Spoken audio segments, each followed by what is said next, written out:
there are two things that we have when we look at in terms of sensible evidence. One is the ideal of enlightenment, and the other one, the qualities that exhibit enlightenment.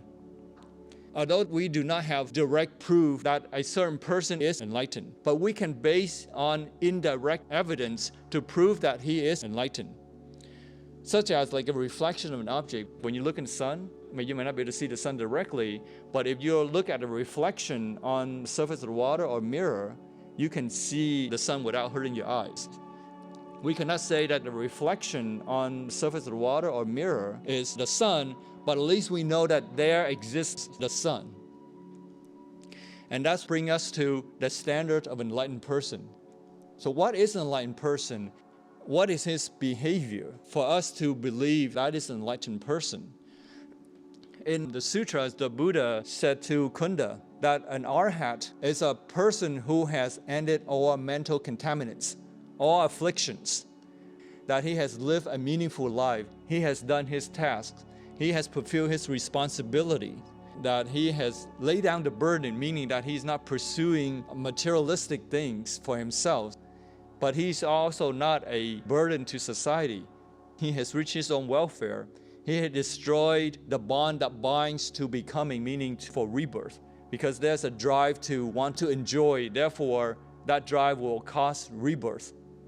And he is also released by knowledge. What this means is that knowledge is good, but learning without morality, meditation, and wisdom can lead to bias and opinionatedness, and that is binding. And he said that once a person who has become an arhat, he is incapable of behaving in 9 ways. He cannot take life. He is incapable of stealing, of taking things from other people that will cause them suffering, not committing sexual act, or committing a deliberate lie, or take intoxicants, and will not indulge in appetite, here meaning neurotic craving. And also that he would not be on the wrong path through hatred. There's no hatred, there's no delusion, and there's no fear. Right? So a sage will behave in this way. He has no fear and he has no moral lapses.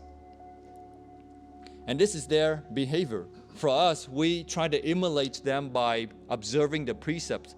But for the sages, this is how they live. This is how they behave.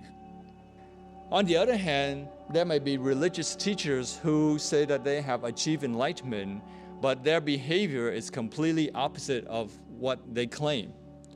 If a religious teacher has committed any of the above actions, taking life, theft, sexual act, deliberate lie, intoxicants, hatred, delusion, and fear, no matter how great his reputation is, based on this, we can say that he is not enlightened. And what we may have thought as our element of Buddhahood resonating with enlightened teachers would just only be mundane emotion. It was our misguided emotion that led us to believe that a person was enlightened. So you compare his behavior and his claim, if they are not consistent, then we are allowed to put a big question mark on that claim. And that the teachers who claim that their lapses from morality are simply a means of testing the faith of their disciples should be treated as imposters. The Buddha did not want his disciples to just blindly believe in him. That's why the Buddha laid out a guideline that for a person to be a sage, his behavior would not be consistent with these immoral acts. We have on one side a person who commits immorality and is not free from unwholesome state. And then on the other hand, a person who is purified, radiant in their consciousness, and they are not committing any of those unskillful acts, we can say that the latter resonates with the definition of an arhat, a sage. The virtuous qualities of the Buddha, we could use that as sensible evidence of the Buddha because those would be the result of enlightenment. So we acknowledge that the Buddha was an enlightened person and we had faith in him, not because of his appearances, but because of sensible evidence of his qualities, that those qualities are invariably concomitant with enlightenment. The result of his enlightenment would be his qualities that he exhibited. Therefore, that's the ground of our rational faith in him, that based on sensible evidence that we can reasonably say that the Buddha had achieved enlightenment. So it means that in addition to our intuitions, our element of Buddhahood that resonate with the idea, we find it very inspiring.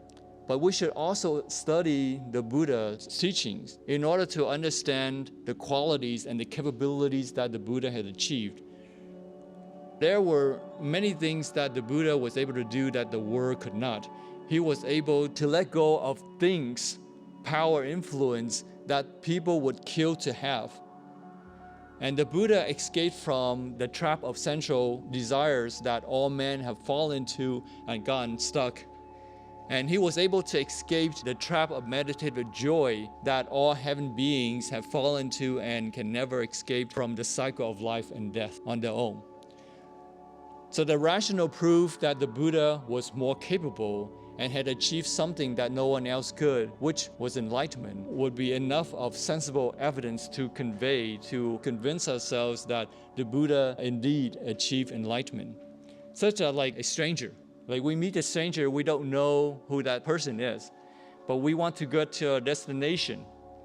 And so we ask that person, and the person would say, well, if you go out 3 blocks north, and you will see a structure, and then you turn left, and then you go for another mile, you see a building this tall, and then you turn right, turn left again. And so we first can probably believe that person, even though it's a stranger, to say, yep, he has enough details to direct us to our destination.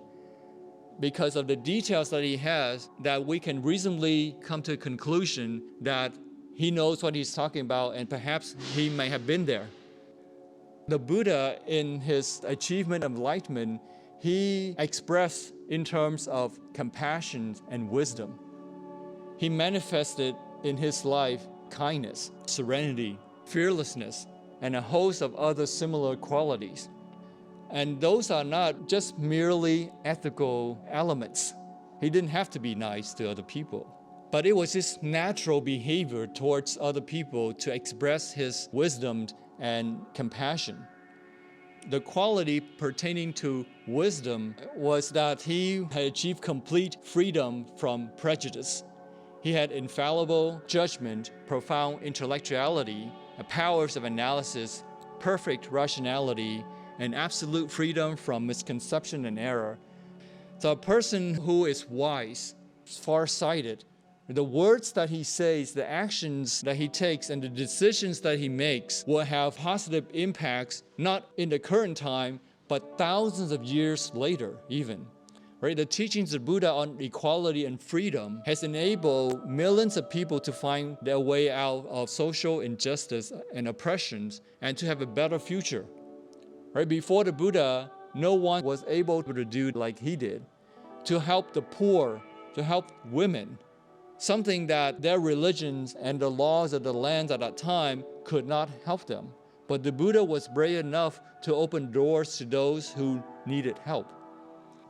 What he did about 3,000 years ago on social justice and reform is still valid and valuable today. We're still fighting for those ideals.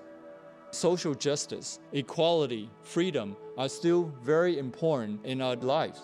Without social freedom, there can be no spiritual freedom.